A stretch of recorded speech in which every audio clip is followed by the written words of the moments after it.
Seriously? Seriously? Okay.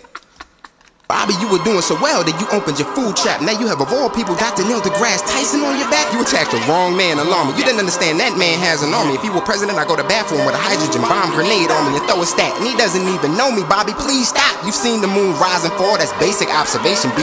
Clearly it's flat and rotating, it's obviously not spinning longitudinally. And speaking of lunacy, when in position between the sun and the moon, there is something that you should see. Creeping across the surface of Luna, a shadow moves through. You can see it as well as me. Bobby, keep it true. Does that look like the edge view of a disc or a ball to you? Put the mass to this. Flat Earth gravity would increase gradually as you approach the precipice. Pay attention, Bobby, you have some learning to do. Some unpleasantness of some concern to you. The closer to the edge you get, the more your movement feels vertical, until it tries to murder you, fact. And if you made it, you wouldn't fall off. Nah, Bob, you could actually relax. Hey, letting airplanes and shooting stars go beyond the edge of the map. I've seen people do it often. Where's the footage of some of them falling back? Adrenaline junkies would skate to the center with all their appendages strapped. The internet's been around long enough, and I know you never saw that. If you stayed at claiming that evidence, Bobby, you'll fall back or emigrate somewhere where you can make up your own facts. And since you like to twist the facts, there actually is a circumstance accepted that. From my perspective, even approach from space to planet would look flat. Every physicist and mathematician will stamp that, place it in cement. Yup, people, it's a rap, no physical laws to circumvent, but math is a twin-headed axis. True if I speak relative to C is 99%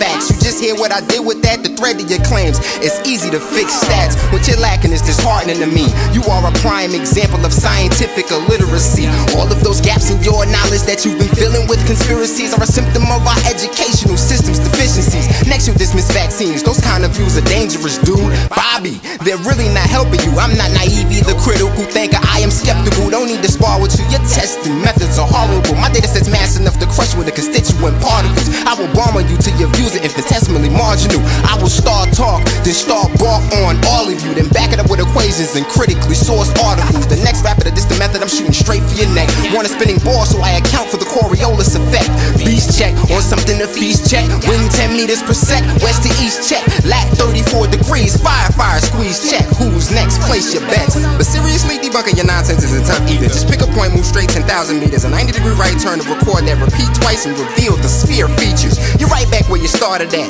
And your version of the world, all of that math is falling flat. Your assertions are immediately laughable.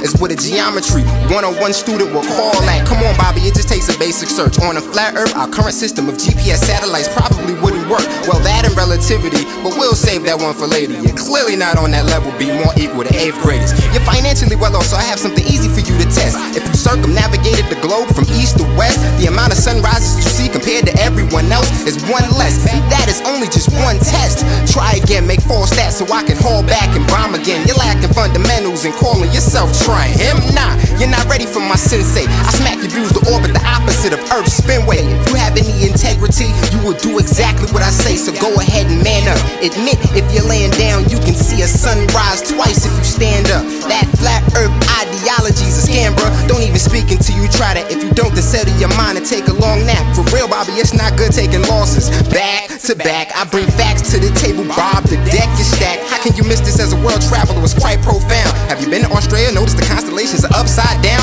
Bet you never crossed the edge, so if Earth's flat, then tell me how. Stop it now, for real, kill it, dude. You don't stand a chance against the knowledge I'm addicted to. Seriously, I have the passion to vehemently fact bomb you while I'm my absolute loudest shouting. Witness me too. Place me to sticks a few hundred miles apart at noon. Measure the shadows and calculate the curve of the planet with basic math, dude. Say something else demonstrably force, and I promise I'm wrecking. Guaranteed to step in. This is a prison of basic physics, and I'm phone checking. Try the subject again. I'm waiting. Going ahead. Find me and Dr. Tyson biting, chewing on your cornbread. I can use science and hip-hop as a weapon to demonstrate that this is the wrong lane you stepped in. The scientific process just starts with the questions, but the merit, the core, the backbone is the testing. Conclusions don't match, then go back to the question. What I'm really saying is, Bobby, you have good questions, but take the next step, brother, and please stop the guessing. You are not demonstrating solid testing, disrespecting people teaching science is a profession. Cállate la boca, Bobby Ray. Seriously, just listen. Check your ego at the door and take this grilling. You have way more classes to take, but here